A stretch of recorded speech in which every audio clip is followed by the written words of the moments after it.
Okay, so good evening to one and all. So tonight is the last lesson,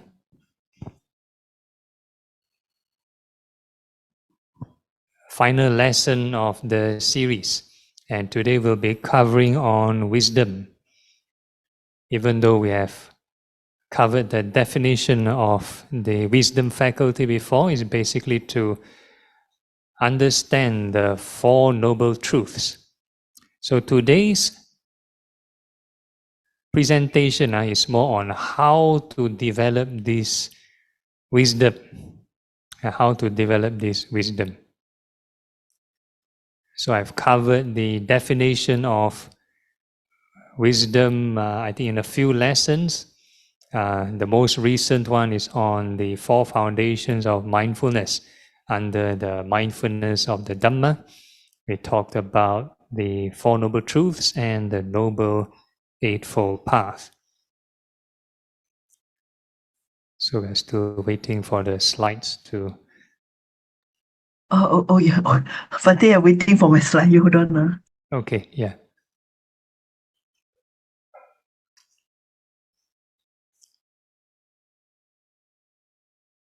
Okay, so the slides are up.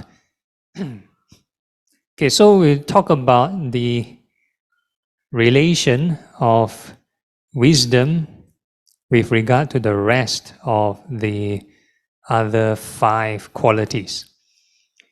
So the Buddha gave an example of scented wood. How many of you burn incense or something?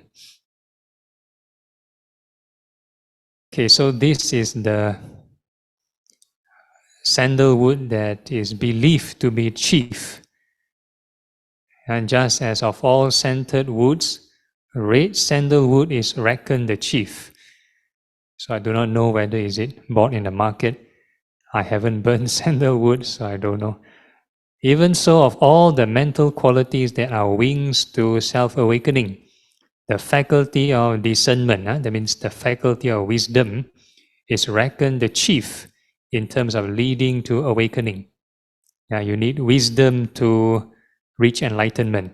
If a person has faith only and don't have wisdom, then it's just like blind faith. If a person only have just concentration and without wisdom, then the most maximum they can be reborn in certain Deva realm, and upon finishing their lifespan, they are not liberated, they still can go back to the lower realms. So we need this discernment is the crucial factor. And what are the mental qualities that are wings to self-awakening? So you have the faculty of conviction. Again, a quick recap. So conviction is a faith. That is the wing to self-awakening. The faculty of persistence. So persistence is effort or energy. Then you have mindfulness, concentration, and eventually wisdom, discernment. So these are the five qualities that lead you to awakening. So in one of the previous lessons, we mentioned that all five need to be in harmony. If you have too much of one, I think too much in the middle path is okay. But if you talk about the language itself, it can mean the spiritual supramundane method or the mundane method. For example, effort or persistence. If you want to talk about the transcendental method, the supramundane path, that will be equals to the four right efforts. To overcome unwholesome states of mind and to develop wholesome qualities. So that's the definition of right effort, the spiritual path. But if you want to pursue the mundane kind of effort, then one would think it is about putting force. Putting force. Okay, thank you. Okay, so they readjusted the mic stand for me. Putting force, exertion, physical exertion, and pushing. Right, so that is the mundane kind of exertion, mundane kind of persistence, mundane kind of effort. So too much of the mundane kind of faculties would be not good. Yeah, but too much of the supramundane qualities would be in fact good. Yeah, if you have excess of mindfulness, that's fine. If you have excess of secular mindfulness without detachment, then you have a lot of clinging. You have too much of memory, too much of mindfulness, circular memory, circular awareness, then you get to complain, hey, who owe me money? This person have done something wrong to me before. You have too much of that, then you have issues. So you need to find balance with regard to mundane kinds of qualities. But in terms of the supramundane, the middle way kind of qualities, you can have excess. Excess is good. Okay, so that's my take on it. Okay, next. Okay, just as in a house, so this is also talking about the relation of the five faculties. A house with a ridged roof, the rafters are not stable or firm as long as the ridge beam is not in place. So the ridge beam, so you look at the picture at the back, you see the roof with many of the rafters. So the ridge beam is probably like the one holding the center, combining the rest of the four frames. As long as the ridge beam is not in place, but are stable and firm when it is. Okay, so when there is a beam in the middle, then you hold the rest of the ridge. So in the same way, the four faculties are not stable or firm as long as noble knowledge has not arisen in a disciple of the noble ones. Noble knowledge. Noble knowledge means you're able to see the Four Noble Truths. If a person is not able to see the Four Noble Truths, then the faith faculty they have may be very mundane. I go and pai so that I just have ping ping an only. Yeah, I pai the triple gem so that I may have good fortune. So you have this kind of maybe mundane kind of faith. But how do you call it?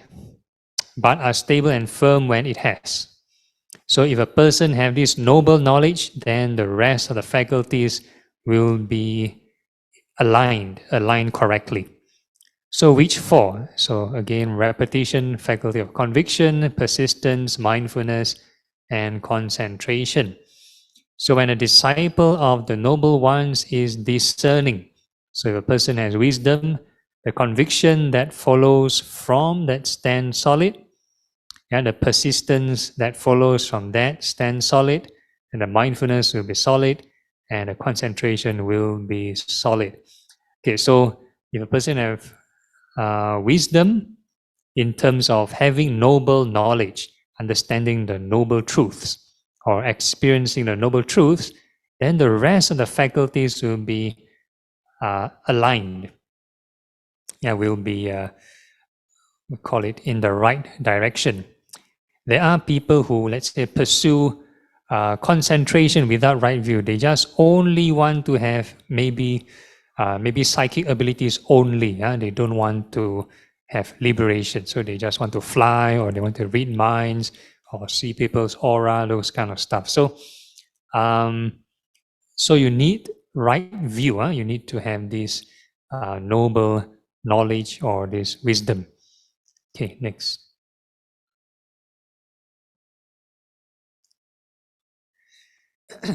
It's through the development and pursuit of two faculties that a monk or maybe any practitioner whose effluents are ended declares gnosis. Effluence means your defilements are ended and declares gnosis. Gnosis means enlightenment. Birth is ended, the holy life fulfilled, the task done. There is nothing further for the sake of this world, through which too, through the noble discernment and noble release. So you need two things. You need discernment and you need the release. Whatever is his noble discernment is his faculty of discernment. So you need wisdom to have this noble discernment. And whatever is his noble release is the faculty of concentration.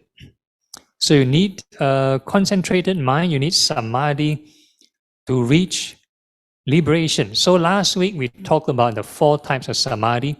So in this case, you need the last kind of samadhi, the enlightenment kind of samadhi.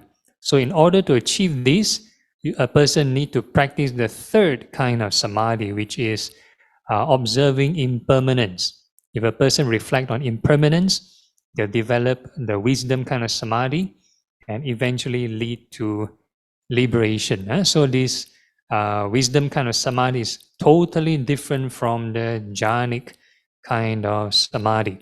So these are the 2 kinds of liberation.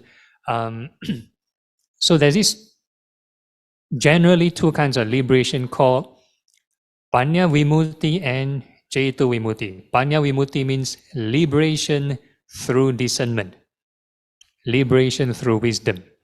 The other kind of liberation is actually liberation through awareness, liberation through the mind. So there are these 2 kinds of release. So the popular take on it, based on commentaries, which is a later edition, will tell you that liberation by wisdom require one to do 4 jhanas first.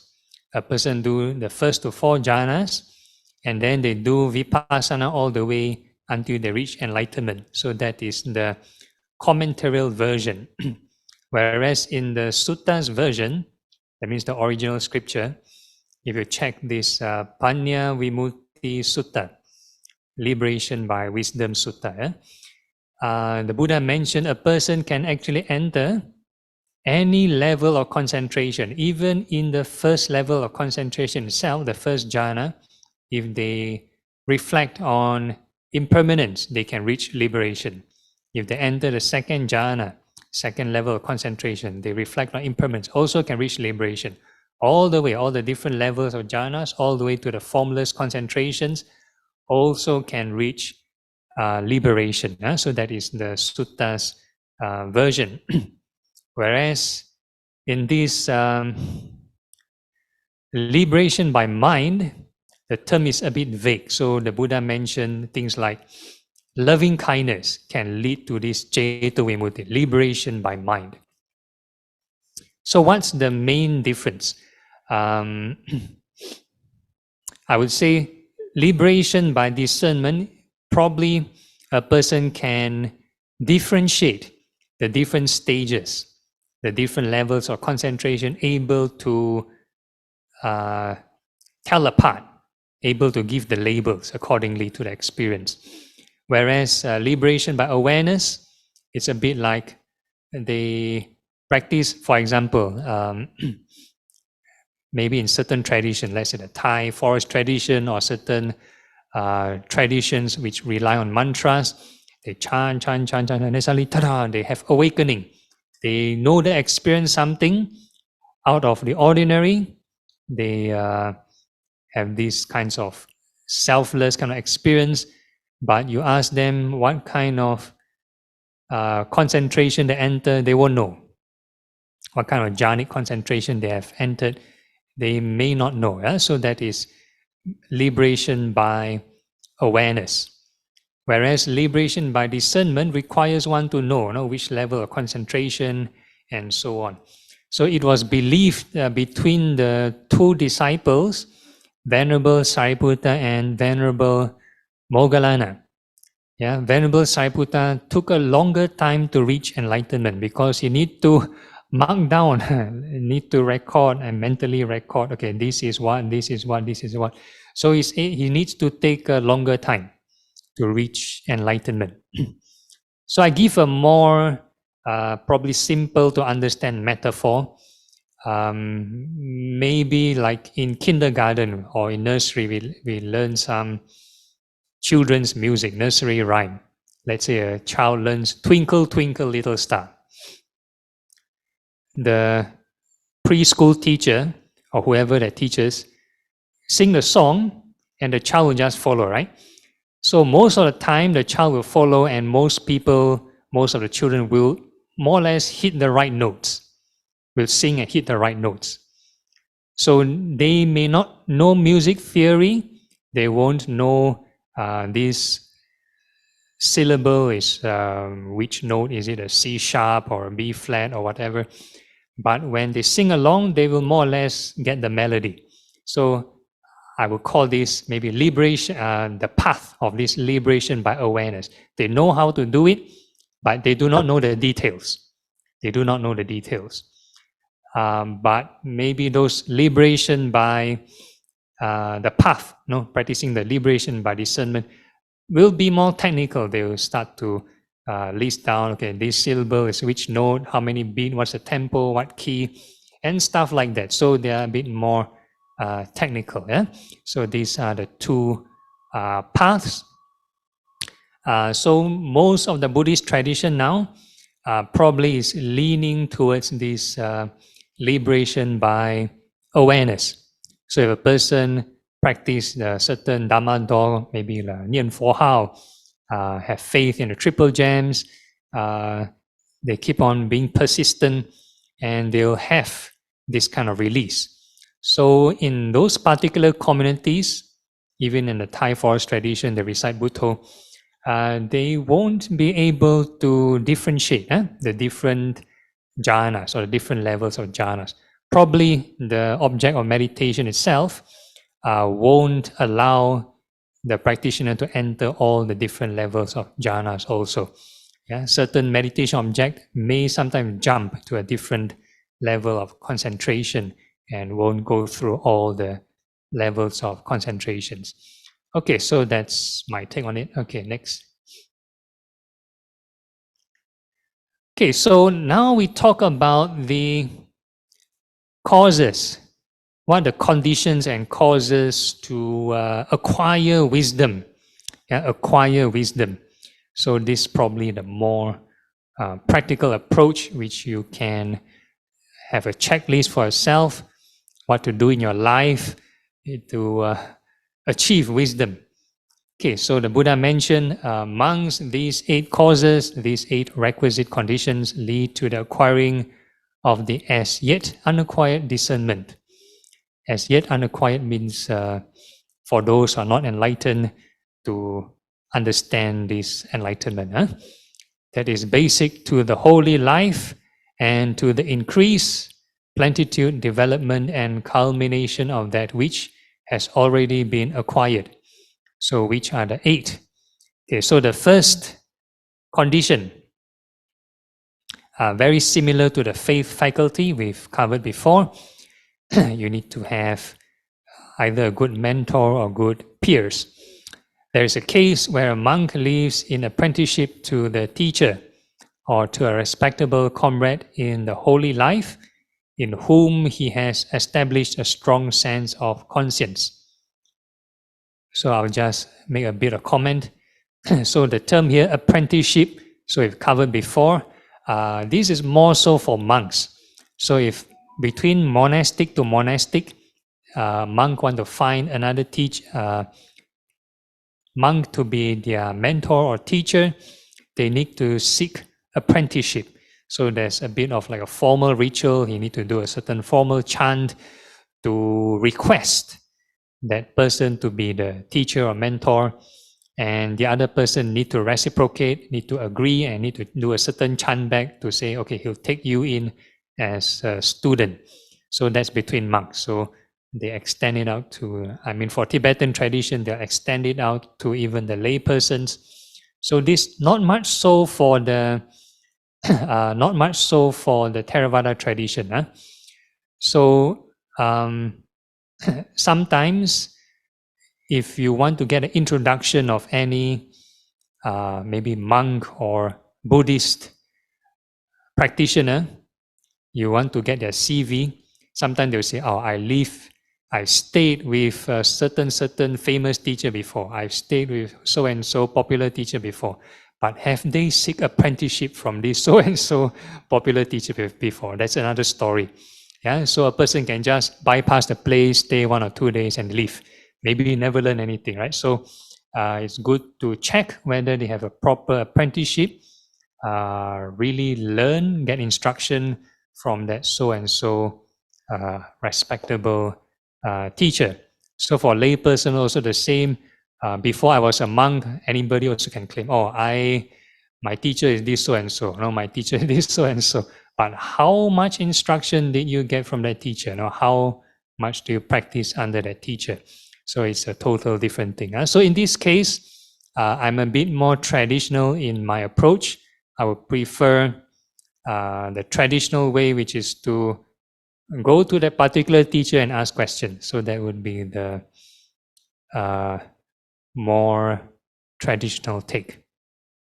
Okay, so these monks is the first cause, the first requisite condition that leads to the acquiring of the as yet unacquired discernment that is basic to the holy life and to the increased plenitude, development, and culmination of that which has already been acquired. So the first condition have a close relation to that mentor.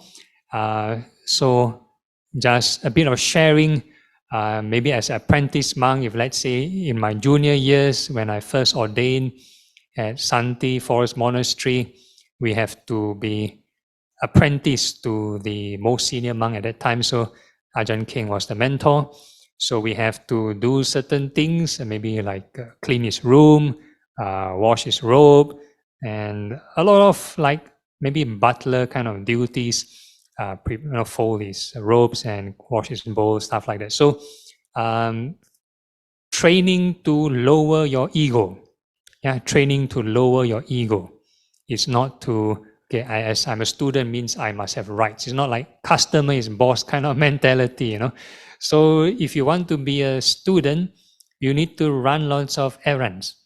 Yeah, so once you run enough so-called errands, if the mentor or the teacher find that, okay, you're quite ready to receive the teachings, then they will give you instruction. Maybe he'll tell me, okay, you need to learn to chant the Patimokkha and learn to memorize the monastic precepts. So they'll give you assignments and duties. So because I have accepted at that time, Ajahn King to be the mentor, whatever he say, I have to agree. Or let's say he asked me to memorize the monk's precepts in Pali language. So I have to learn. But if let's say any other senior monk come, everybody will have different opinion. Then some will come and say, I don't memorize too much chanting, no use, just go meditate. Or some say, you must learn to do some of the manual work, maybe learn sewing or learn how to make a broom and stuff like that, do craftsmanship. So different monks have different opinions. So it will kind of, I won't say hinder your progress, but hinder the original instruction. Yeah, so if your person has already taken a certain teacher to be your mentor, then you just follow that particular instruction. And if there's anything that contradicts, then you can go back and refer. So that's the so-called apprenticeship. Okay, next.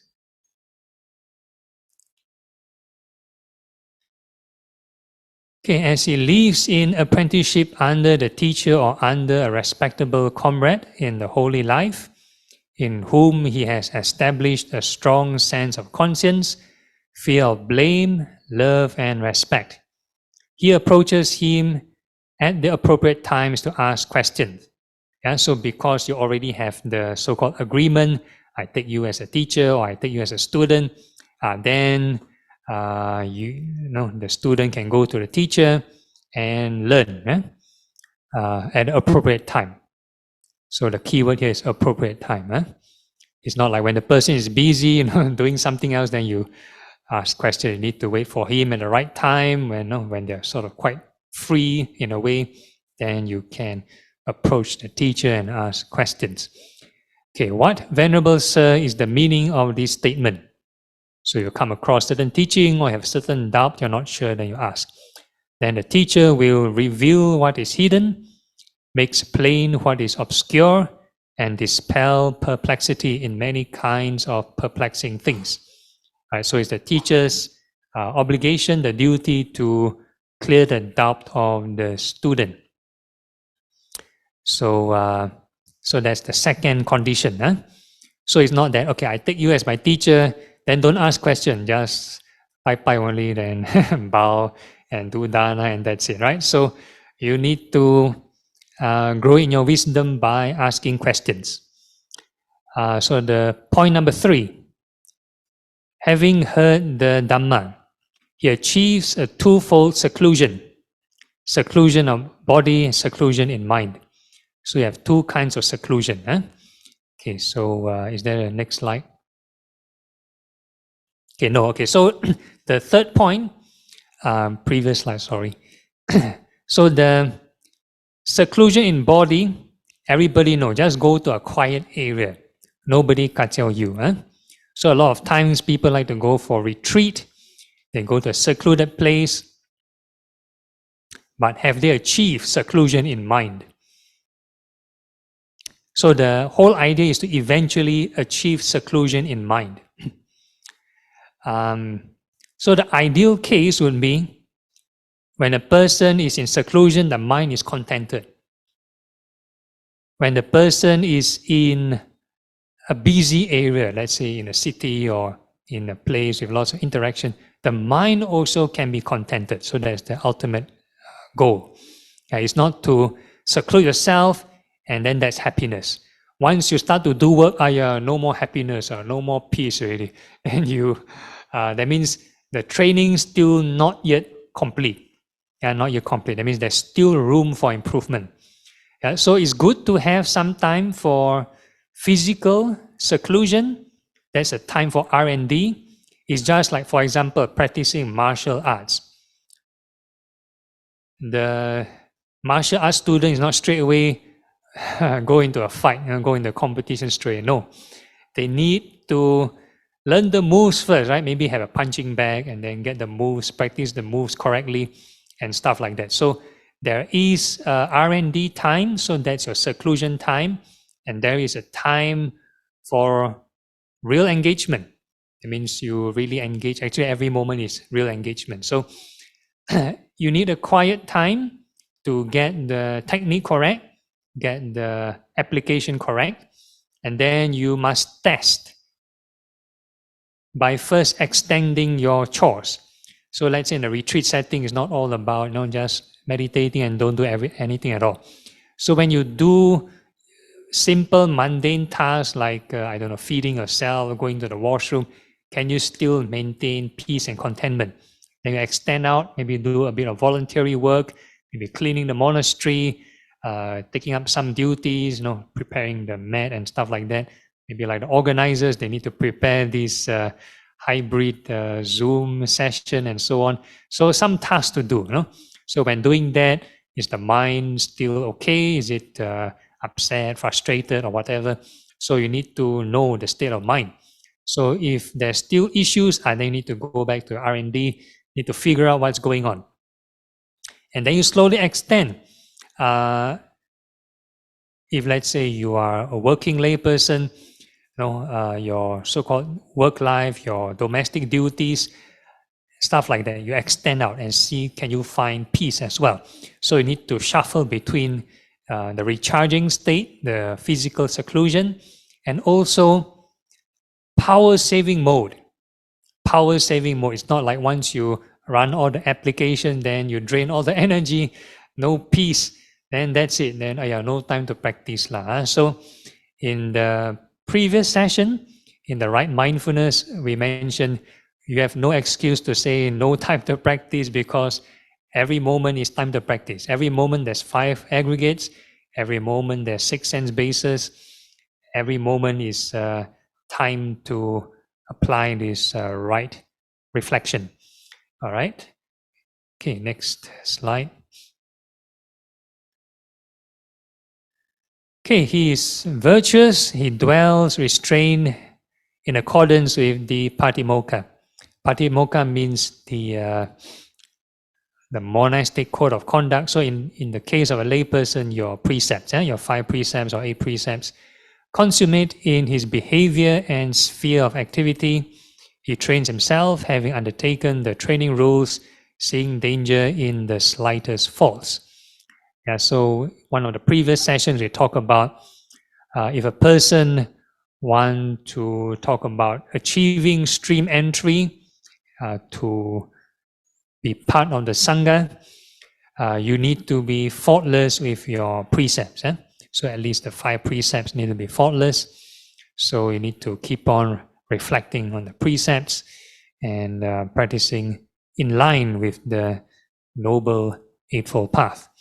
So if you look at the picture at the back, at the background, that's the Patimokkha recitation format. So the person who has memorized the precepts will take stage, will sit up on the stage and recite all the precepts. Then the rest of the monks who didn't sort of memorize the precepts will sit down and listen. And there will be one person to do the proofreading, one on the side with all the words and check whether you make mistakes. So that is the every new and full moon, the monks will sort of gather and take part in this Patimokkha recitation. Okay, next. Okay, the 5th point, 5th condition, he has heard much, has restrained what he has heard, retained what he has heard, has stored what he has heard. Whatever teachings are admirable in the beginning, admirable in the middle, admirable in the end, that in their meaning and expression. So in the first lesson, or the first 2 lessons, we talk about the definition of the faculty of mindfulness. So we talk about the circular mindfulness and the spiritual right mindfulness. So the circular mindfulness, one of them is memory. So a person needs to have memory to retain the teachings. If whatever I've spoken, you have forgotten, one in, one out, then a bit hard to practice.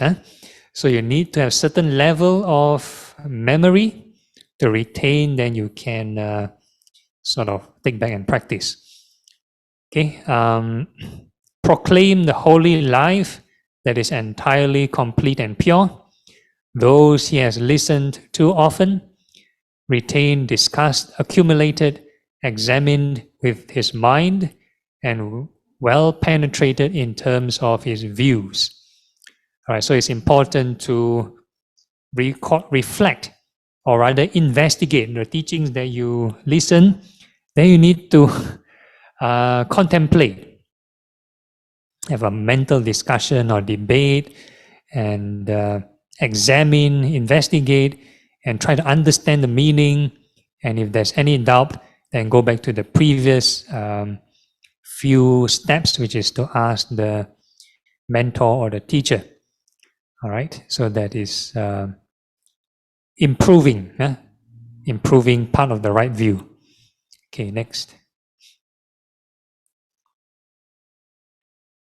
He keeps his persistence aroused for abandoning unskillful mental qualities and for taking on skillful mental qualities. He is steadfast, solid in his effort, not shirking his duties with regard to skillful mental qualities. So this point number 6 is basically the 4 right efforts. So in order to develop wisdom, you need to apply effort. So this is the practical step, to apply the right thought, right contemplation over and over again. And if there's any unskillful qualities, you have greed or anger, then how to overcome it with right effort. So this is the practical part. So theory is one thing, application is another thing. So theory, you can read up a lot about enlightenment, non-self, impermanence, emptiness, a lot of bombastic things, very profound things. Yeah, in theory you can know, but in practice, If a person don't put in effort, a person can be full of greed, full of anger, right? Maybe a monastic, maybe a very, well-learned monastic have, PhDs in Buddhism, degrees, doctorates, master's degrees in Buddhist studies, understand a lot in the theory, know a lot, learn a lot from teachers. But if they do not apply number 6, they don't overcome the unskillful qualities, they also can do wrong things. Eventually, some of them even disrobe even. They cannot overcome the defilements, right? And some might even go to scandals and so on, right? So this is number 6. So that's for monastics. Layperson also the same thing with regard to the 5 precepts. You can see for yourself what are the excessive kind of craving, right? Number 7, when he is in the midst of the Sangha, he doesn't talk on about a variety of things. Either he speaks Dhamma himself or he invites another to do so. And he feels no disdain for noble silence. Right? So if you are a serious Dhamma practitioner, so among your Dhamma friends, Dhamma companions, then you only talk about things related to Dhamma, things related to improving your inner peace. So nowadays, if a person is not serious in the practice, then you know what's their level of seriousness. If they can come to you, talk about anything under the sun, talk about politics, the news, or all kinds of things, then you know they are not up to number 7. Okay, next step. Okay, then that's the last and final step. He remains focused on arising and passing away with regard to the 5 aggregates, such as form, such as origination, such as disappearance, such as feeling, such as perception, such as mental fabrication, such as consciousness, such as origination and disappearance, right? So eventually, you need to investigate the Dhamma, to observe and reflect on the impermanent nature of the 5 aggregates. Yeah, impermanent nature of the 5 aggregates. So there's a whole list of reflections. Impermanent, suffering, non-self, poison, illusion, emptiness, and a lot of stuff, right? So the more, I would say, evidential, observable phenomenon will be using impermanence. Things like emptiness and non-self require some deduction, require some logical deduction before you can get to that. So I would normally encourage people to start off with impermanence first. If you straightaway go to things like emptiness and a lot of other more profound concepts, you may end up with just theoretical speculation. So it's good to have something observable, and then you can reflect on impermanence. So we use impermanence, or rather I would encourage using the reflection of impermanence. So this will result in a kind of wisdom, kind of concentration, which will eventually lead to liberation, liberation by awareness.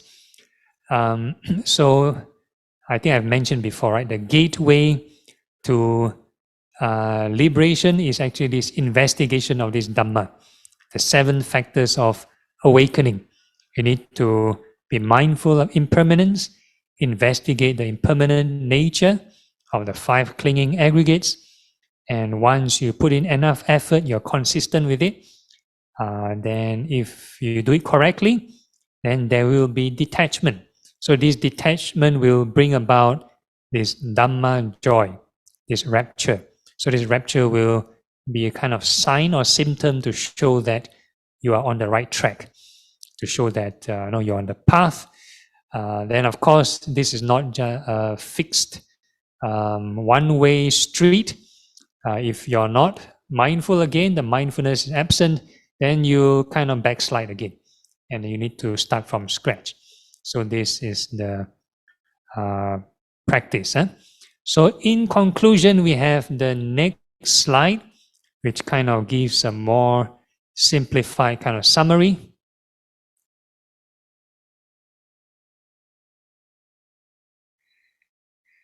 Is the next slide available? Yeah, okay, next slide. Okay, so this is another sutta, a different sutta, but very similar. Very similar. So the opposite of wisdom is ignorance. So if a person, we still have ignorance, and ignorance cannot be overcome straight away. Ignorance can be only overcome by an arahant. That means you need to have enlightenment to overcome ignorance.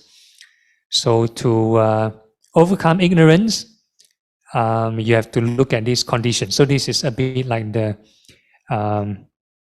like condition arising for ignorance. So in order to achieve wisdom, you need to do this checklist to eliminate certain things.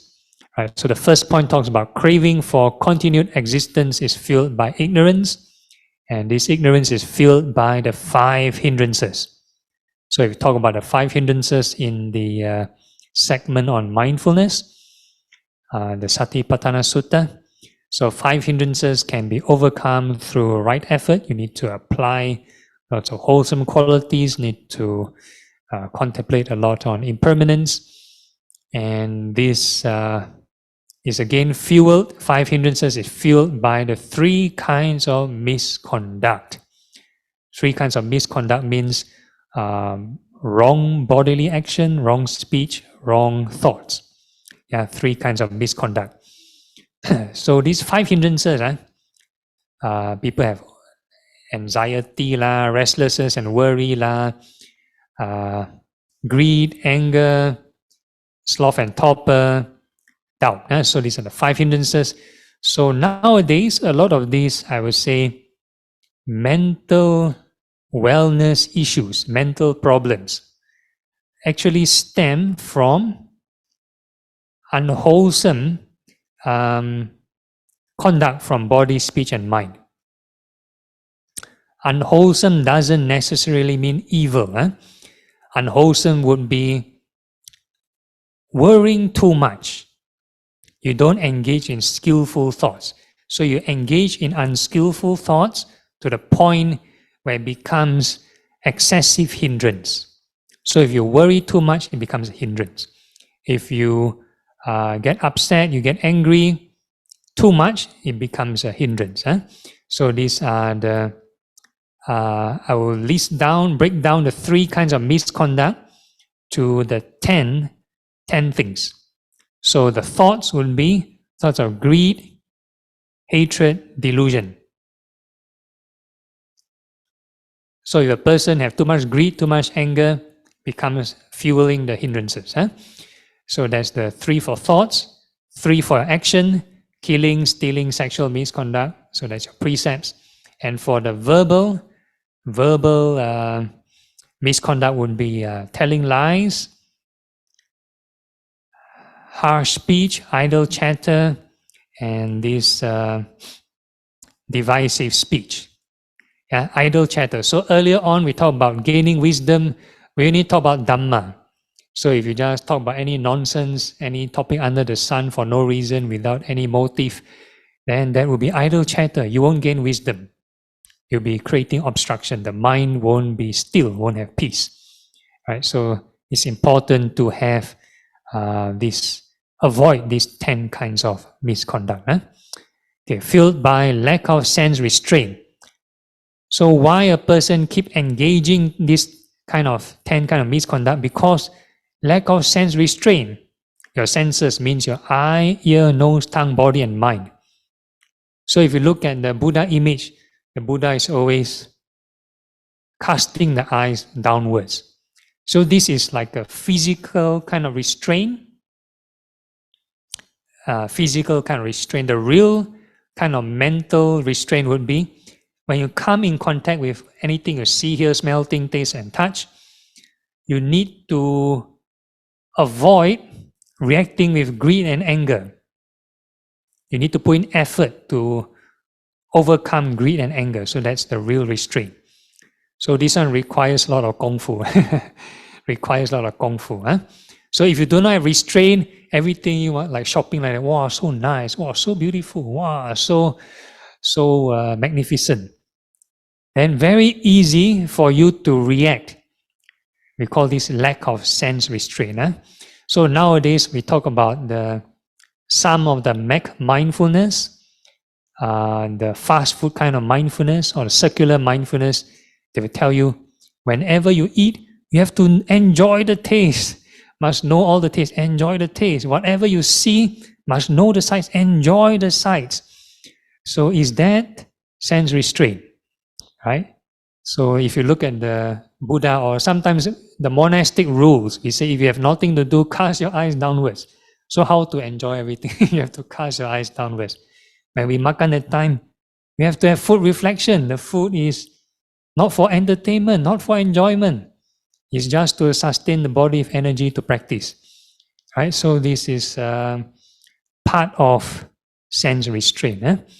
Okay, fueled by lack of mindfulness. So if a person do not have the right kind of mindfulness, then everything they enjoy. And situational awareness. Right? So mindfulness would be, in this case, would be the spiritual kind of mindfulness, the supramundane mindfulness, and situational awareness would be the circular mindfulness. So whatever spatial awareness you may have, a person may be fixated at a small area, or it can be enlarged, taking note of a wide area. You need to have the right mindfulness.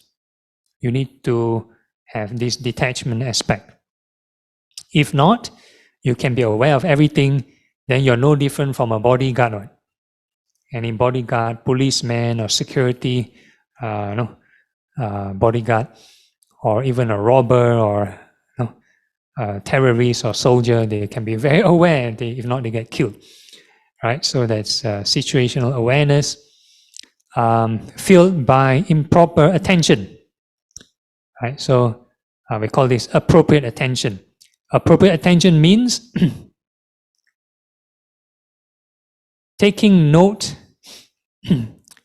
That means investigating on these impermanence. Proper attention. Right? Improper attention means, if let's say I look at the screen, wow, so colorful, the design so nice. So this is called circular way of seeing things. So I always like to use the example of the Zen poet. I'm not sure whether I mentioned this before. 看山是山, have I mentioned this?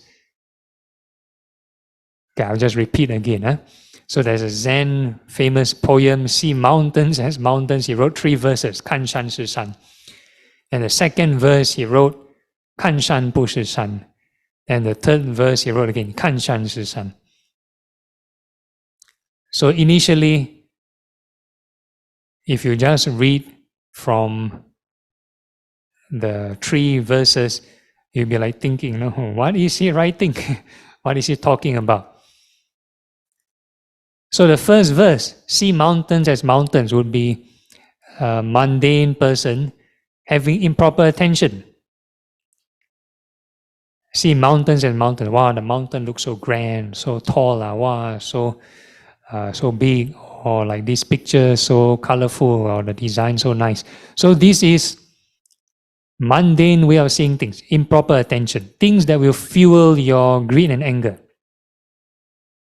Things that will fuel your greed and anger. So this is called improper attention. So the next verse he wrote, 看山是山. 看山不是山.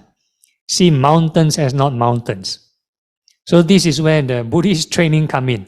So we'll teach you, see the 5 aggregates as impermanent, see things as the 4 elements, 4 foundation of mindfulness, and stuff like that.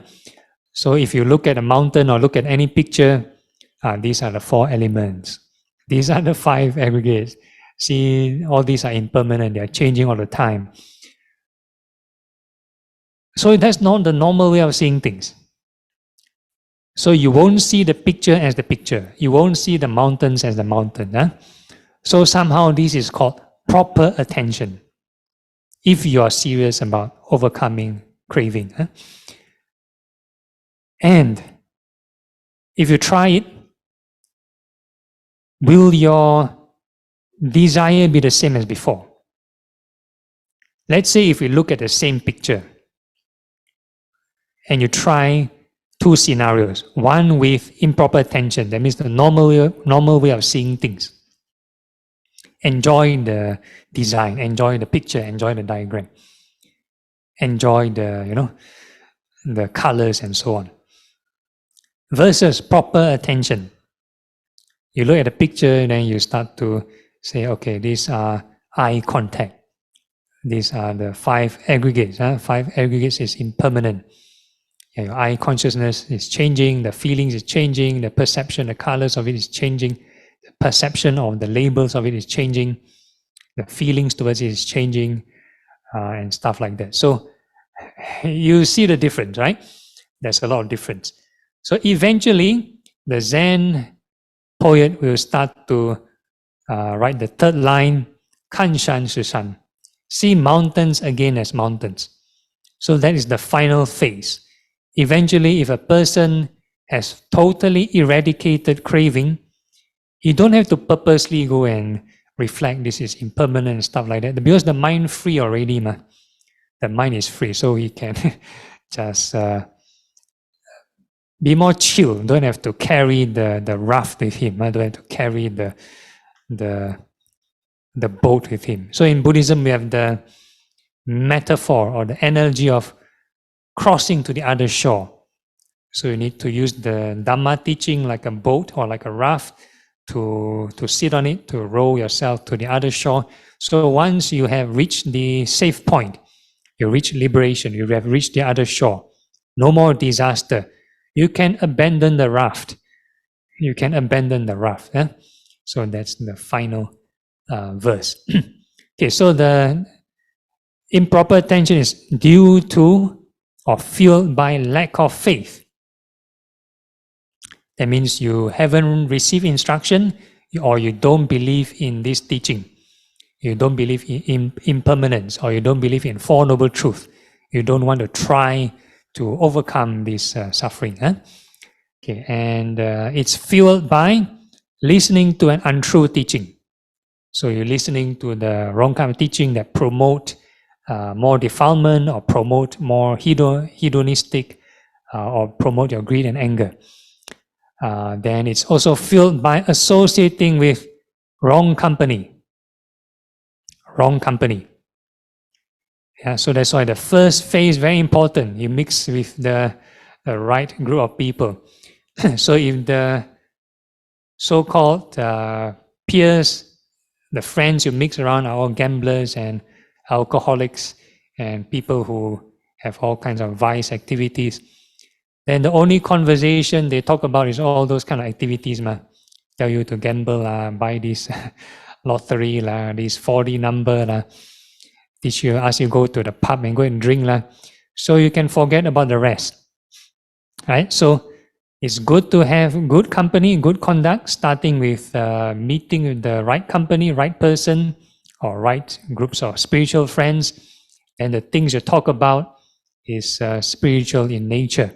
Then eventually it will lead you to the liberation of the mind. Okay, so I'll end the sharing here and I'll open the floor to Q&A. Today's the last lesson, so feel free to ask anything or ask as much as you can.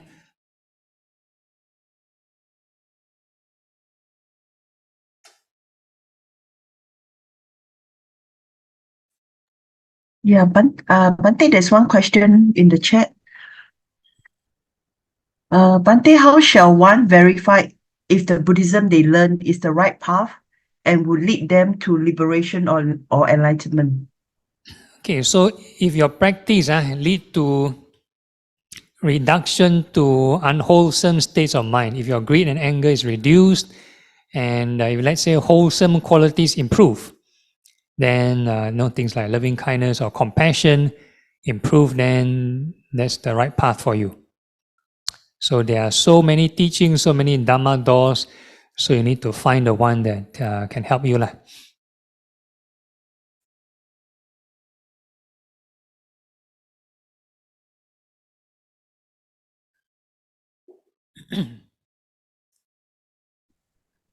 So in the Buddha's time, the Buddha can diagnose for you. And the Buddha can tell you, okay, you do this meditation object. I remember there's a particular story, again, regarding this Venerable Sariputta. So there's a certain new monk that goes to Venerable Sariputta that Venerable Sariputta is already enlightened, the wisest chief disciple of the Buddha, asked for instructions. And this Venerable Sariputta asked this monk to reflect on the foulness of the body, the disgusting nature of the body. So this monk practice and practice, no progress. And look for Venerable Sariputta again. Venerable Sariputta said the same thing, continue the practice. And this guy, he practiced and practiced, still cannot improve. Then he decided to change and go to the Buddha when the Buddha was available. So he looked for the Buddha, and the Buddha asked him, what's wrong? And he told the Buddha what happened. He practiced his foulness on the body, no improvement. So the Buddha has the ability to look at past lives. So the Buddha looked at the monk's past lives. So for 500 lifetimes, he was a jeweler. That means he handles shiny, beautiful looking objects. So his defilement is attachment to shiny things.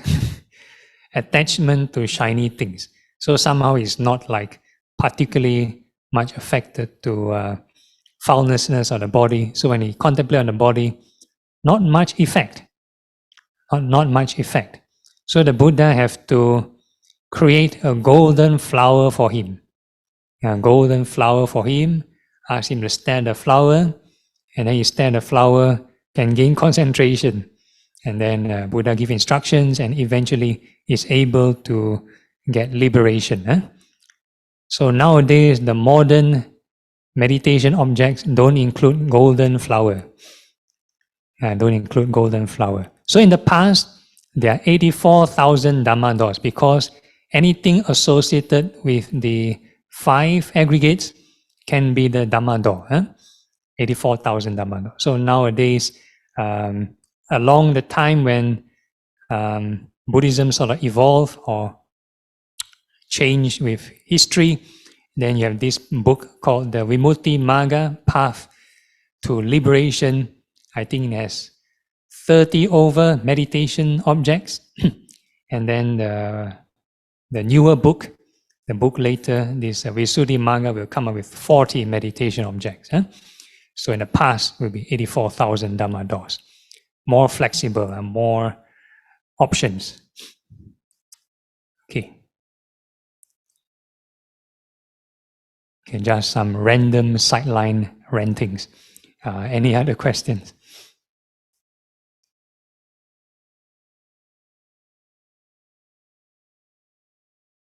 How about anyone from the live audience? Any questions?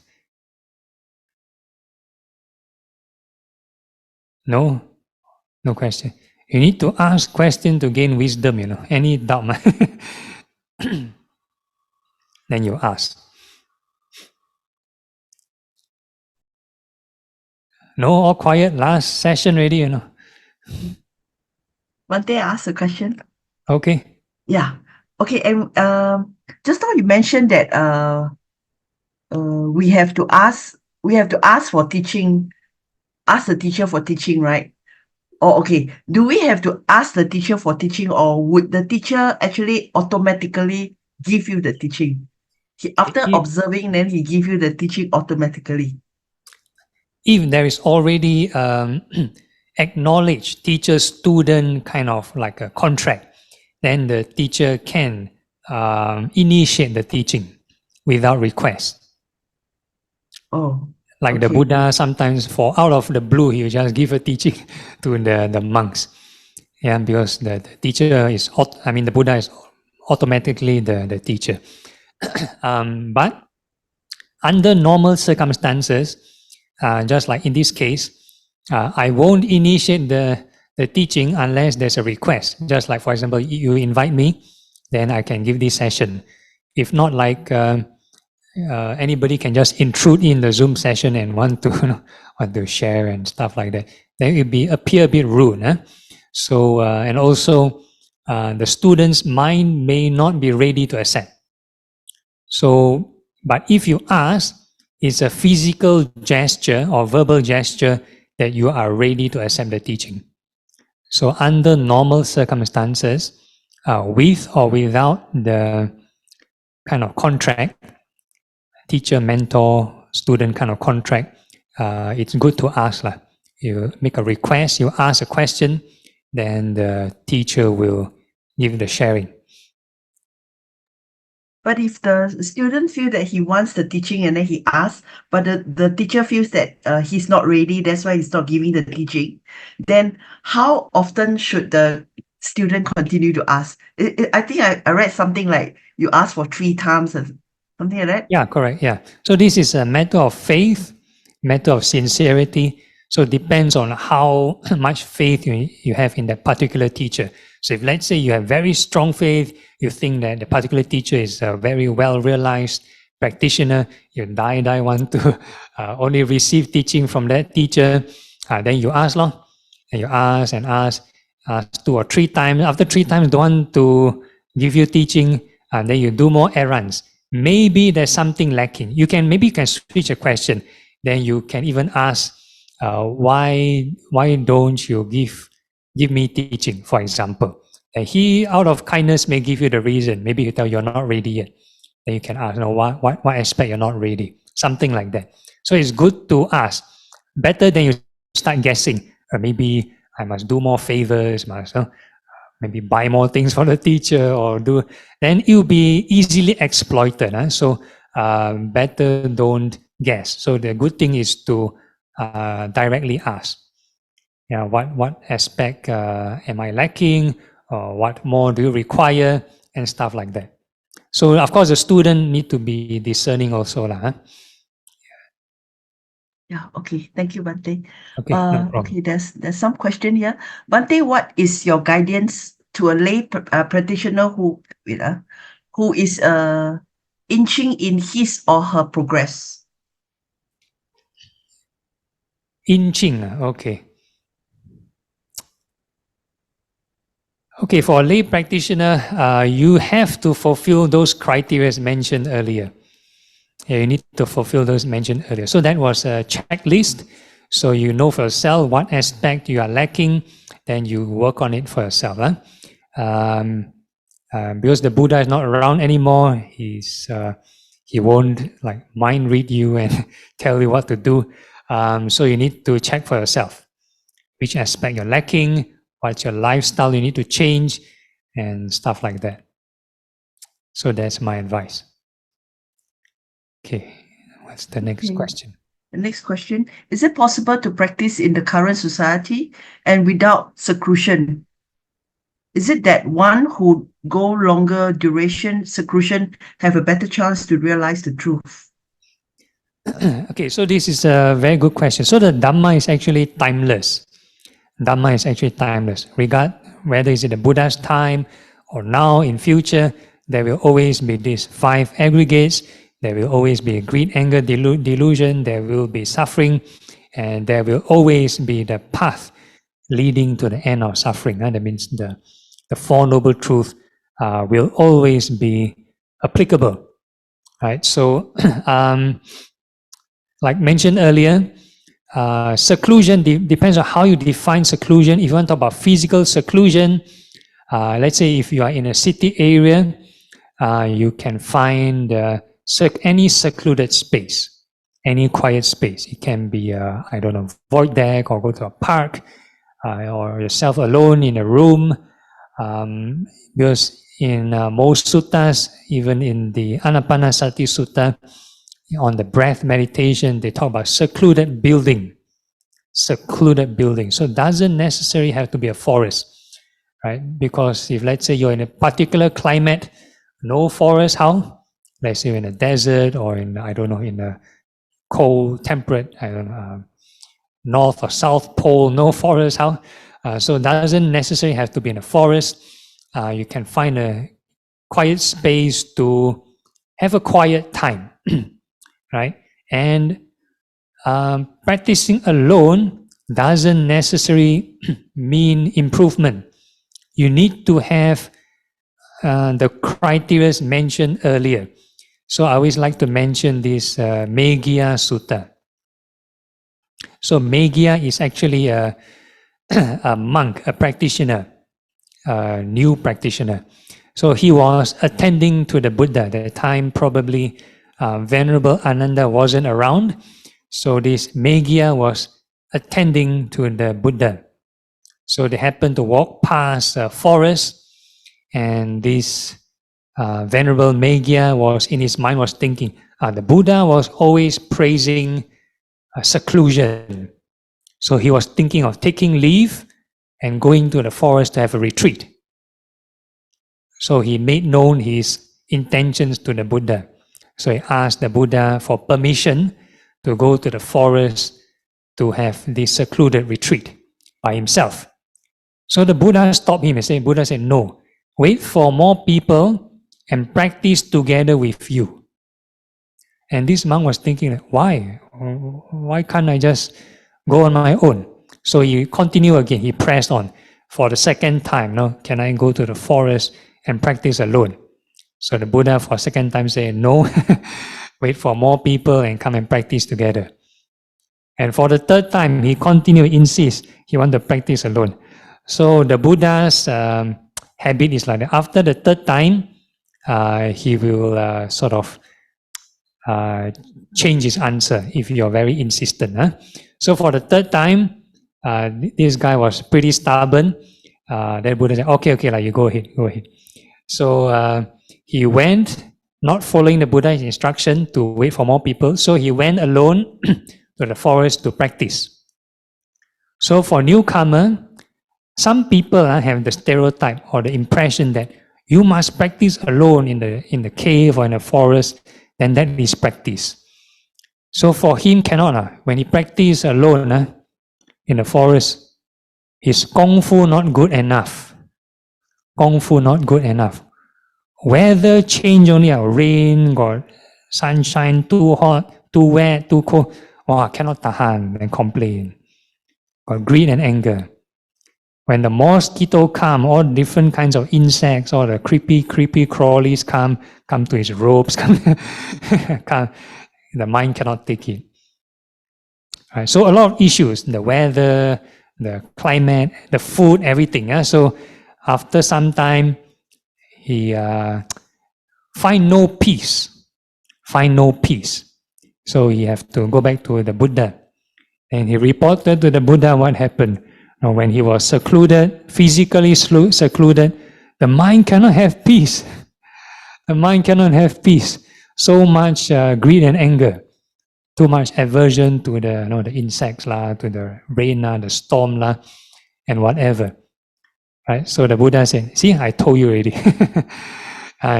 You need to have certain grounding, certain foundation first. So you need to have these spiritual friends. You need to talk about the precepts. You need to observe the precepts well, talk about the Dhamma. So you need to have certain maturity, spiritual maturity. Then you can take on certain meditation instructions, then you practice. And eventually, when you're stable enough, then you can practice alone in peace. Right? So, not recommended for everybody. Not recommended for everybody. So some of the forest monks stay in the forest alone doesn't mean they have spiritual progress. A lot of times, especially if they are new, they don't have proper foundation, end up they stay in the forest talking to squirrel, talking to the tree. alone, seclusion, talking to the tree. Yeah. So this is what happened. So this is loneliness, end up having loneliness. They do not have the skill to have this sense restraint, how to tackle the senses and stuff like that. So they follow the senses, follow the stray thought, the dramatization, restlessness and worry, and stuff like that. So they do not have the means to restrain the mind. Okay, so this is basically to follow the checklist.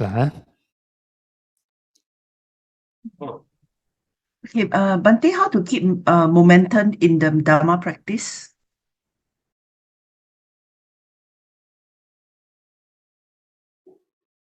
Momentum in the Dhamma practice.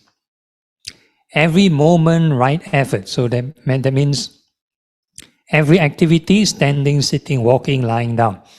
Yeah, you need to have this right kind of contemplation. Okay. Hi, Bante. Whenever we try to practice mindfulness, we are being disturbed by our own monkey mind. How do we stop it from creeping into our mind again and again? Thank you. Yeah, very good point, right? So this is part of the hindrance, the restlessness and the worry, the monkey mind, very normal. So if you are not affected, means you are an arahant. Only a fully enlightened being will not be affected by restlessness and worry, or the mind has overcome, transcended restlessness and worry. Right? So that I think we've covered that in the Sangha jewel, Sangha gem, part of the faith faculty. So we're talking about the 10 fetters, the 10 defilements. So only an arahant, enlightened being, can overcome this restlessness. So some of the people I encountered in the meditation class, sometimes they'll tell me, Bante, I'm not suited for meditation because my mind like monkey, I always sit there in the mind, run here, run there. I'm not suited for meditation. Maybe I shouldn't join, or I shouldn't meditate first. So I was telling the student the same answer. The mind running around is very normal. The mind will run. It's part of mental formations. The mind will have formations. If the mind is always still, that means something is wrong with you. It goes against the law of impermanence. So the mind will definitely run. But the fact that we always react, we get upset, we have greed and anger over the different contact, sense stimuli, means if we are able to know that, that means we know there's room for improvement. So it's good to acknowledge that, then we have something to work on. Right? So that's why it's called training. Okay, Bante, next one. Is it correct to say that we must practice meditation in order to fully understand Buddhist teachings? So it depends on how you define meditation. So right thought itself is already part of meditation. Having right thought, that is meditation. Yeah, having put in effort, you want to put in effort to overcome the wrong thoughts, put in effort to overcome the unwholesome qualities, that is already meditation. Yeah, every moment you're mindful of it, standing, sitting, walking, lying down, all activities, that is already meditation. Right? So that doesn't have to be seated full lotus like the Buddha statue. So no. Right? So meditation is, I would say, every moment. Okay, Bante, next question. Hi, Bante, with regards to impermanence, how should we view work that is our mindset when we go to work daily? And what should we be telling ourselves so that we do not become attached to the workplace or our position? What should you do daily? Yeah, this one is over time. You cannot say, I practice impermanence for one day, then the next day I will be totally egoless. No more ego. So ego again is only an arahant can overcome. So if we still have certain ego, at least we acknowledge, we know there's ego, then we take time to try to overcome it, eradicate it. So again, same as the previous question, restlessness and worry, ego, part of the fetters, part of the defilements. So I go back to the previous question on the must practice meditation. So like I mentioned, meditation is your daily life because every moment the greed, hatred, delusion will be there regardless of posture. It's not like only when you are seated then you can tackle your 5 aggregates and the clinging aggregates. When your eyes are open, there's also clinging aggregates. Standing, sitting, walking, lying down. Let's say I give a case scenario. A person is seated, let's say in a full lotus, in an Instagrammable pose, or like in Time magazine cover. Seated, very nice posture. Seated, eyes closed, but the mind is daydreaming, complaining and swearing and cursing. They can do it because these hindrances are addictive. All emotions are addictive. They can fantasize. They in the mind daydream. And they can do it for 2 hours, 1 or 2 hours, no problem. And is that meditation? No, so it's not about physical posture. It's about when you face that clinging, that defilement, how can you put an effort to overcome it? So that is real meditation. So that is every moment, regardless of posture. So that is my answer to the previous question. Monday. Yeah. Let's say you are meditation alone in the forest then do you think that those ghosts or the devil will enter your body, or is it our own mind thinking? Yeah, in the forest. So there are such things as spirits, earthbound spirits, earthbound devas, guardian devas. So not all of them are guardian devas. Some of them are just purely territorial. And not all of them are benevolent. So some of them bear malevolent thoughts. And it is stated clearly in our scripture that these beings, they are part of the realm of the 4 heavenly kings. 4 heavenly kings. Not the Mendo Pop 4 heavenly kings. These 4 heavenly kings are the 4 races, the Yakas, Nagas, Gandhabas, and the Kumbhandanas. So they are the 4 races of spirits. So this year is the year of the dragon. So the dragon, the Naga spirit, also part of it. So in this particular sutta, this Attanatya Sutta, the 4 heavenly kings approach the Buddha. So the leaders and the 4 heavenly kings approached the Buddha and told the Buddha about a certain situation, telling them that they are subjects. That means the 4 heavenly king, those 4 races, the beings in total, not all of them like Dhamma. Not all of them like Dhamma teachings. Some of them like to kill. Some of them like to take intoxicants and stuff like that. So, and some of them are predatory in nature. They will kill and feast on humans. So that's part of their thing. And the 4 heavenly kings offer this particular protection to anyone who have taken refuge in the Triple Gem. That if you encounter such beings who want to harass and possess you, so possession in Buddhism, at least in Theravada Buddhism, is not considered a good thing. It's not considered a good thing. Of course, there are certain alternative belief systems such as spiritism or animism that may intentionally want to invite spirits to possess you. Maybe certain Tibetan traditions or certain traditions, or even Taoism to a certain extent, the folk practices may invite certain deities to so-called possess the person's body to sort of give teachings or whatever not. But in Theravada Buddhism, no mention. We only mention malevolent beings, harmful beings that want to possess you. So in Theravada Buddhism, we sort of don't encourage such possession.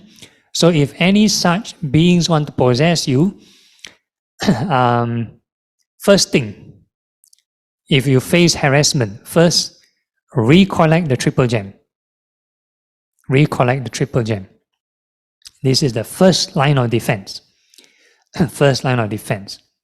And if you are able to have contact with the being, if you are certain that there is an unseen being, if let's say they make it known to you, let's say the cup can fly and they make things fall and stuff like that, they make known to you, or they speak to you, or they manifest their image to you.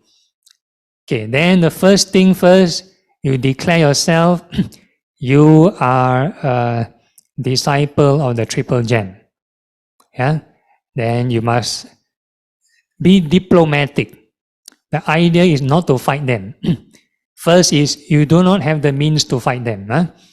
In Buddhism, we are not the Bai Se Zhuan, or not, we are not the Si Yu Ji, that is fictional story.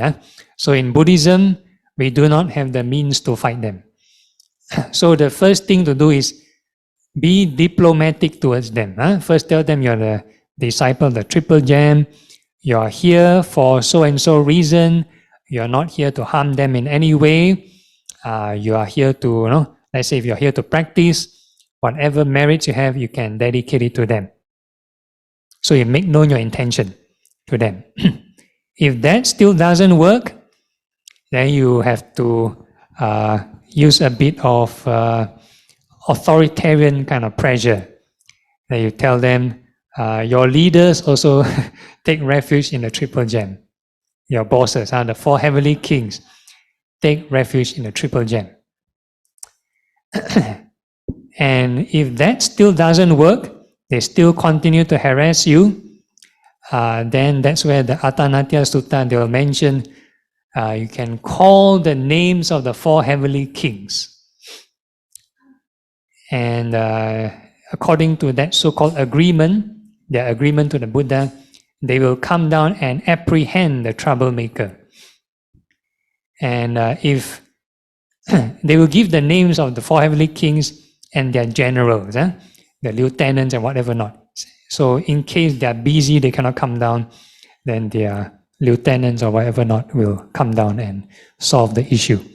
And if let's say the Buddhists, we do the chanting and that still doesn't work, then it could be a mental case. It could be a mental case. Bante. Yeah. I go this Haupabila. Yeah. Got this hell world. Then the people are burning in the hell. Mhm. So according to Buddhism, let's say we are die already, we pass out. Our sense of body or sixth sense, or we don't feel anything, no sensor. So let's say you're in the hell. How do you feel the sense? How do you feel the burning on your body or what? What do you think of that? So the unseen realm with their unseen realm kind of physiology. Yeah, just like maybe, for example, sensual devas have also enjoyed the senses. So vice versa, the hell realm will also have the certain senses, but instead of enjoying is torment and pain. Yeah. Okay, any other issues? Actually, Bante, to meet all these spirits, has it got to do with the past karma? I mean, the past karma, maybe we have owe them something and then they are back here to ask from us. Yeah, probably. Yeah, so that's why the dedication of merits, make known your intention, you have to be harmless, and also, one more. I think in one of the previous sessions, we talked about seeking forgiveness. Seeking forgiveness. And whatever you have done here or in the past, you have to seek forgiveness. Okay, Bante. Okay, next question. Hi, Ajahn. Can you share with us some of the purpose of meditation? Purposes of meditation. Okay, so meditation again is there's a wide spectrum with all kinds of purposes. So for the Buddhist meditation is to purify your mind, avoid evil, do good, and purify the mind. So that's the Buddhist meditation, to lead yourself to liberation, to reach this detachment, not to cling onto the 5 clinging aggregates. So that's the purpose of Buddhist meditation. So of course there are many types of meditation. Some will maybe talking about improve your health, maybe like yoga and stuff like that. So you have to check out with the particular instructor or teacher what's the objective of that particular style of meditation. All right. Okay. Next one. When we meditate, will the spirits disturb us or be near us? Also, yeah, like we mentioned previously, whether they are territorial beings, and also like what Louis has asked, past karma. Okay. Hi, Bante. Do monastics in the Theravada traditions have to choose their CPF and bank account, properties, etc.? Have to close their CPF, bank account, or properties, etc. Yeah, very good question. So like for my case, I didn't get to work before I ordained, so I have like 0 CPF contribution. So after I ordained, the CPF, the MediShield, still deduct, still deduct. So end up become negative. The letter they sent me negative. So I was thinking, end up I owe the government money.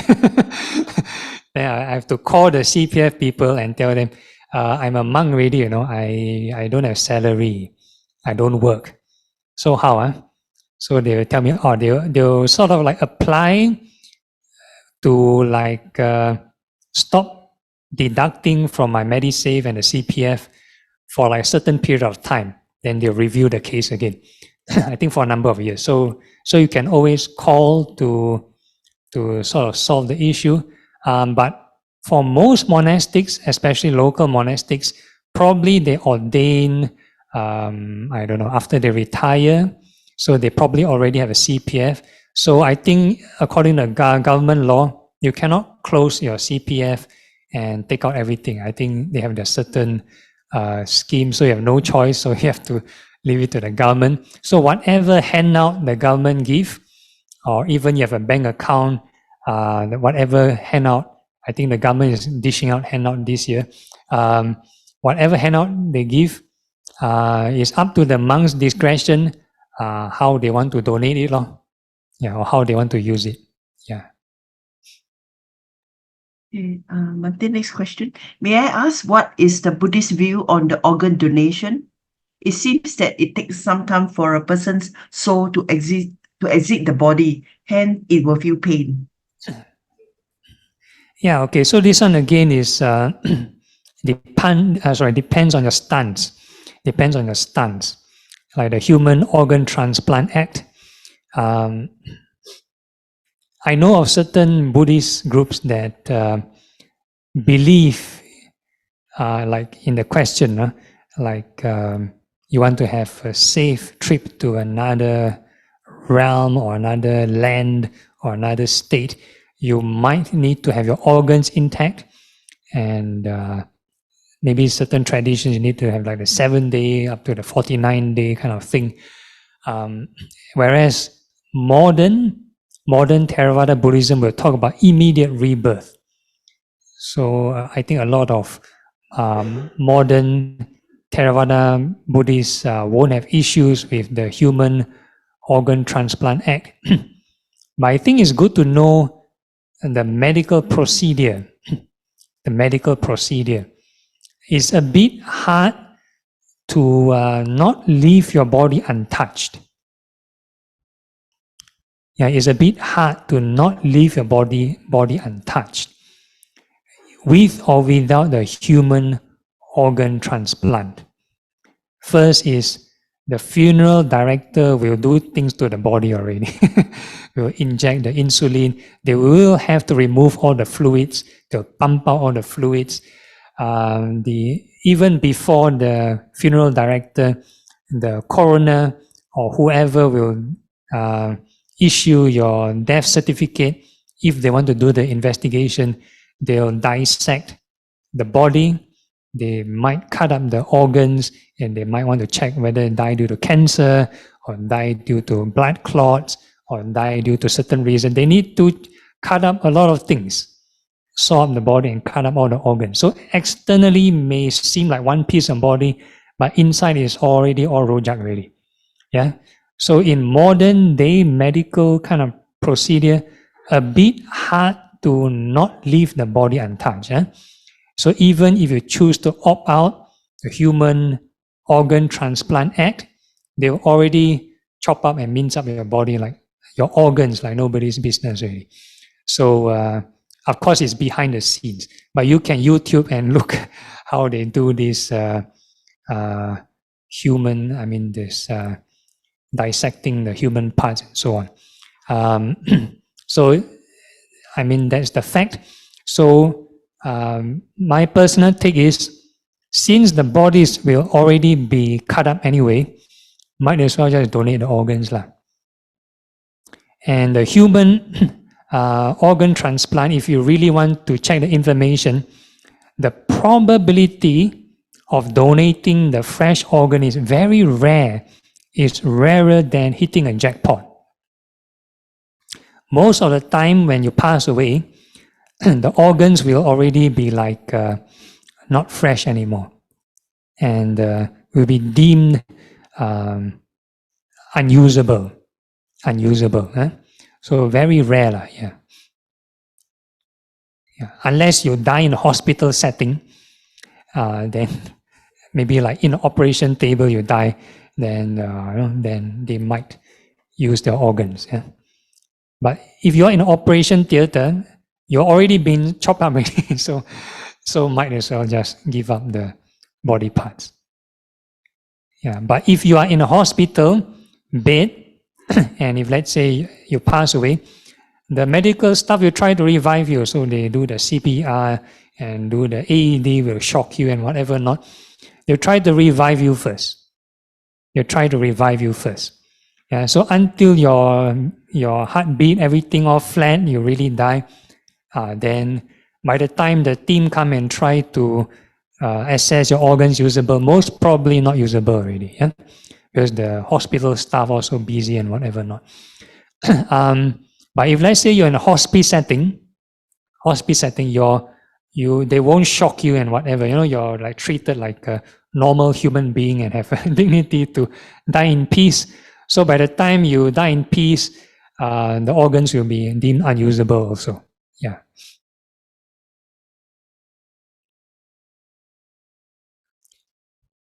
Okay. Any other questions? No, Monday, there's no more question in the chat. Okay. How about people on the ground?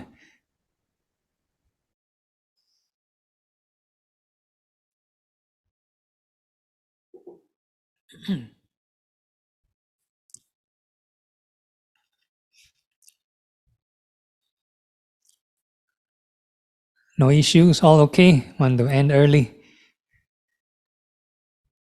Okay, so yeah, there's one question. Okay. Hi, Bhante. I guess the previous question is more relevant to accidental death.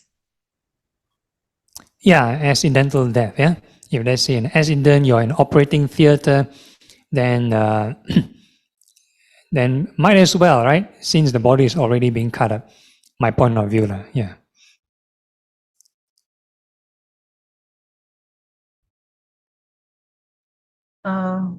Hi, Bhante. Does Buddhist amulet works?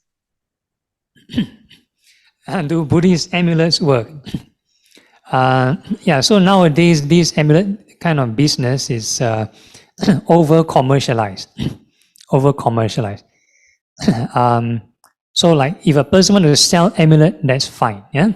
that's fine. It's a certain business, that's their industry and so on. But if they, let's say they go overboard, they sell the Buddha image and they'll tell you, it will make you immune to bullets, make you immune to injury, or it will make your business grow, or it will make you make other people fall in love with you, something like that, those kind of lines. Then it's a kind of like misusing the Dhamma teaching, misusing the Buddha and misusing the Buddhism. So this is where, as I believe for monks, as teachers of the Dhamma, we should step in and try to clear some misconception.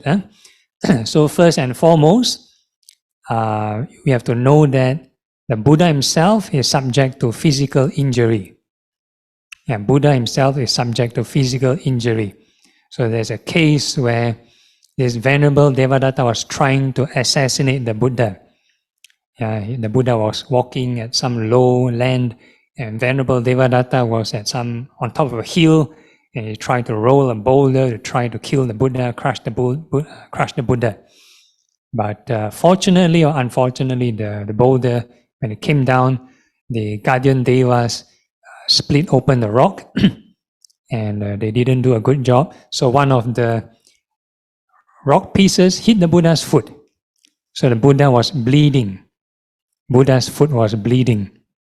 So it was believed that by harming a Buddha, that's a heinous crime. It's a very heavy negative karma. Yeah? One can be reborn in hell because of this heinous crime.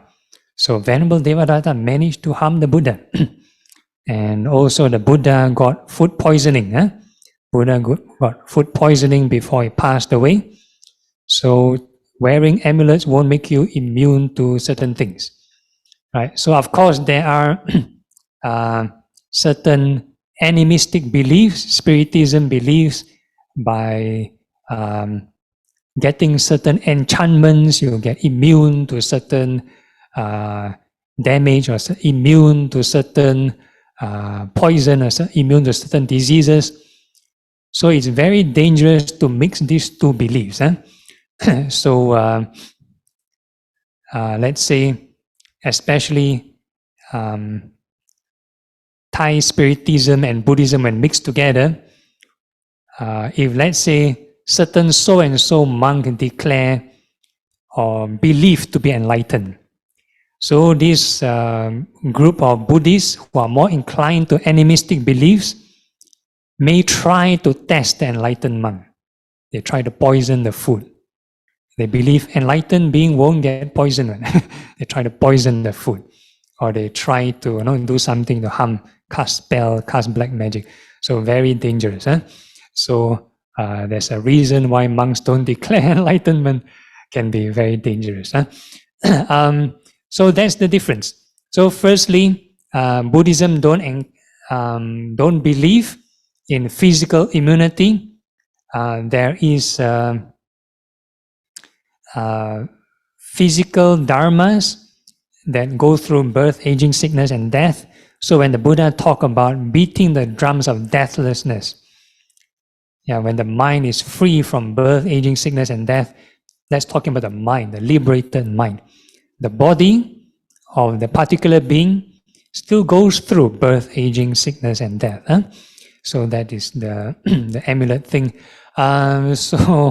About getting wealth, the Buddha teaches about the causes of getting wealth. Doing dana is one of them, creating conditions, saving your wealth, or having honest livelihood, not spending your money on vice activities, so on and so forth, investing correctly and stuff like that. So it's all in the Buddhist teaching, very down to earth, very practical.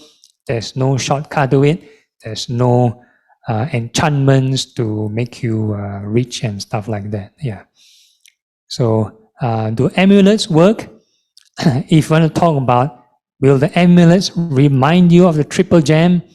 Depends on your mindfulness. Depends on your mindfulness. Okay. Continue to ask if If it's given by other bhatis for blessing, is it the same? You mean the amulets? Yes. Given by other bhantis for blessing. Okay, so the blessing and the teachings or the chants where the monks use are actually the Buddha's teaching. The Buddha's teaching. Let's say a patient go to see a doctor. A patient go and see a doctor. Then the doctor give the patient an instruction.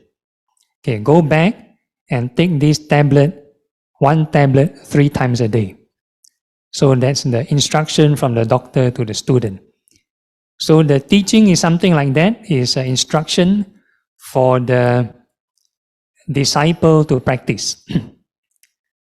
So by chanting to the amulet, we are not asking the amulet to practice the teaching. Some practices nowadays will take the amulet on a tray and then the monk will chant to the tray, right? And will empower the tray. So no. So the teachings is actually for the devotee, to the disciple to practice the teachings. So it won't help if the monk is chanting in a foreign language, like in Pali language, that you don't understand. He chant very fast, chant. So people will think it's casting magic spell. Casting magic spell. So in the world of Spiritism, yes, it might be magic spell. In Orthodox Buddhism, no. It's actually the chants that we use is meant for the practitioner to take up the practice and to improve yourself. So that's the idea. So we are not blessing the amulet. It's actually to supposedly give the teaching. But down the line, most people actually may not be interested in the teaching. They want the quick fix, quick solution. They want to be rich. They want to be successful in life. So by receiving certain incantation, they will be happy, even for that moment. So very much depends on the intention of the monk doing the chant.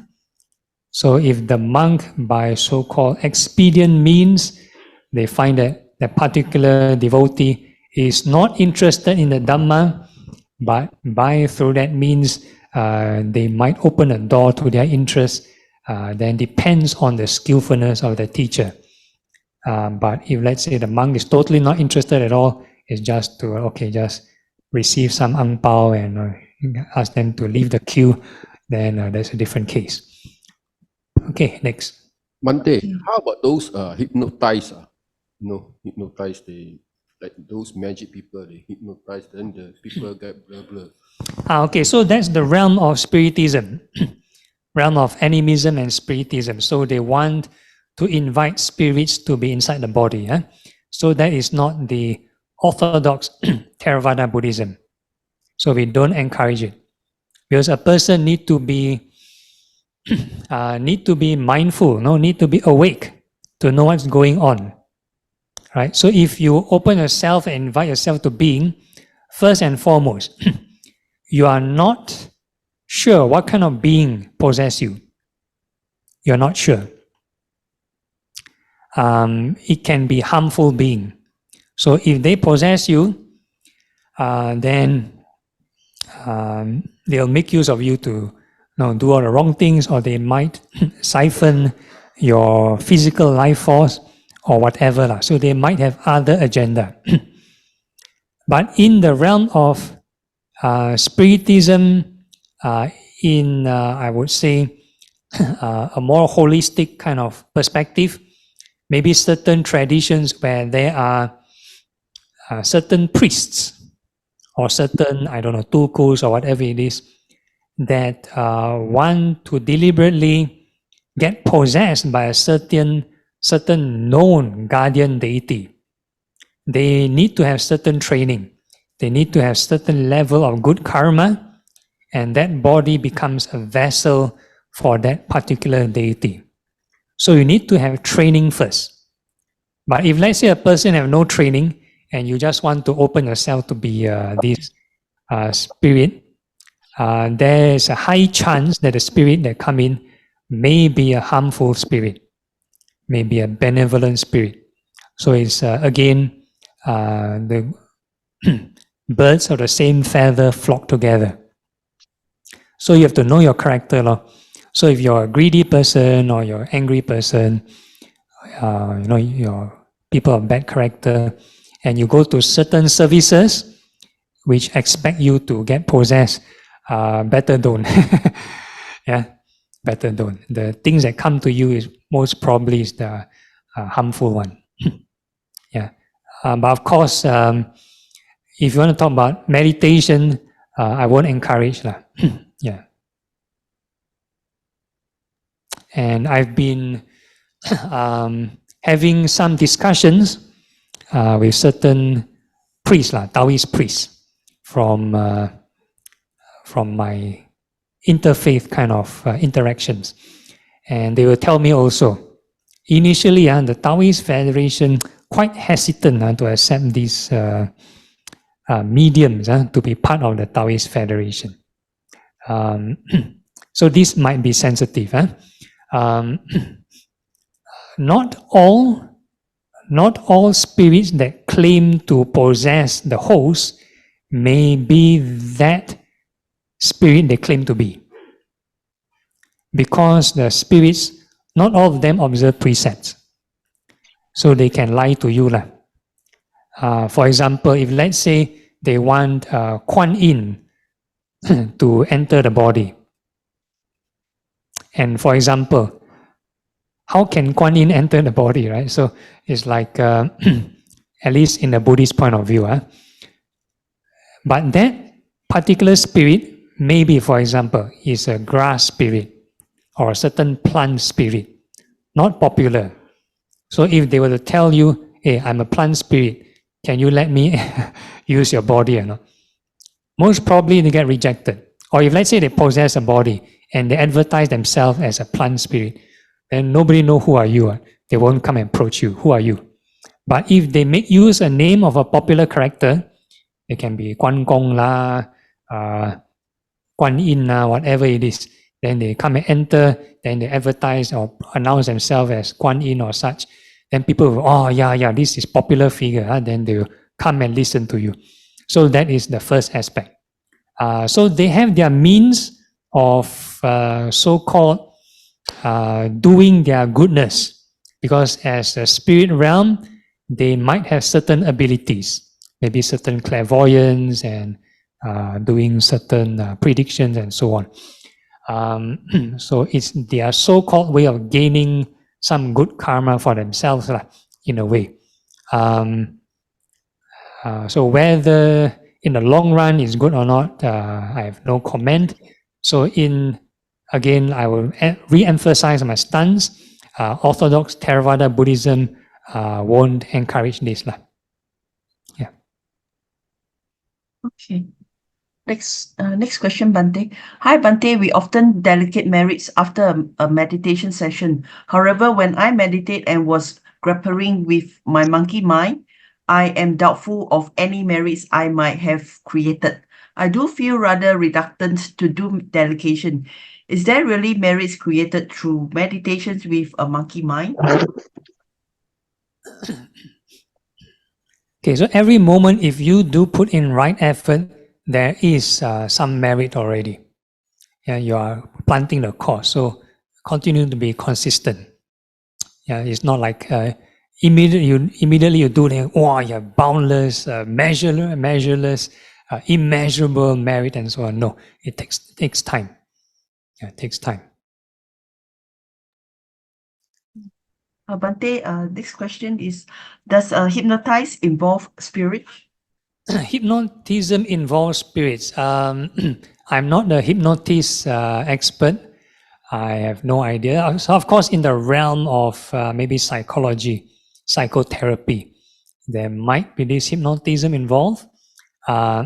So they, of course, in the secular sense, I don't think they will include spirits, but there are cases that might involve spirits. Let's say they able to hypnotize a certain possessed person, and even in the secular hypnotherapies kind of point of view, they might be shocked, even if they are atheists, they are non-believers. After going through so many cases, they will believe, oh, there's such thing as possession. They will come across such cases, weird cases, or things like past lives. Some of them, they hypnotize until they can regress into their past life. And they are also shocked. They can get accounts of certain things which they may not believe. But after going through so many cases of, let's say, children or whatever, they will also, okay, the hands down, okay, there are such cases. So I would say maybe, may involve spirits, depending on the host, depending on the client. If I've forgotten to transfer merit to the same day, so I can't read the question, after a good deed. If I've forgotten to transfer merits on the same day after a good deed, can I transfer merits after days or weeks? Okay, you can recollect and generate the state or better state of mind than dedicate. So the mind have the function of recollect, oh, I've done a certain good deed before, wow, then you feel so happy. Then that is a meritorious state of mind. As long as there's joy or there's peace, increment of joy or peace, then that would constitute merit. So it's the spiritual joy, not the hedonistic kind of joy. Yeah, we watch movie or eat nice food, go shopping, also got joy, but not that kind of joy. Yeah. But Bhante, who is this Mother Earth Deva? And we are like we chant like Namedi, is it?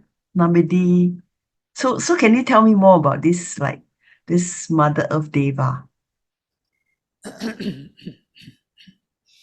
Mother Earth Deva. So I think different cultures will give different name. So probably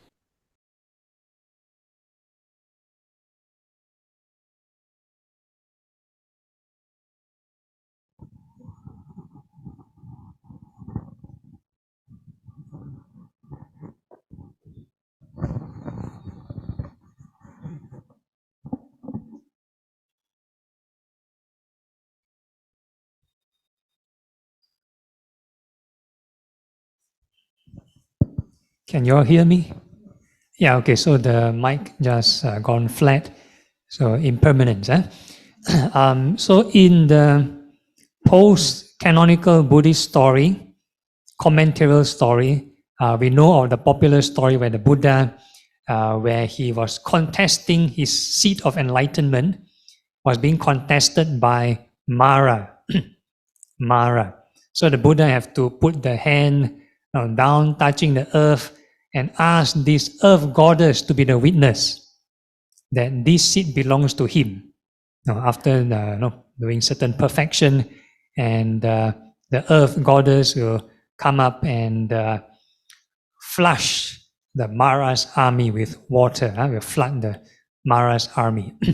So again, I'll emphasize this is a commentarial story. It's not in the suttas. But in any case, I would say this might be a good metaphor. Depends on how you interpret it.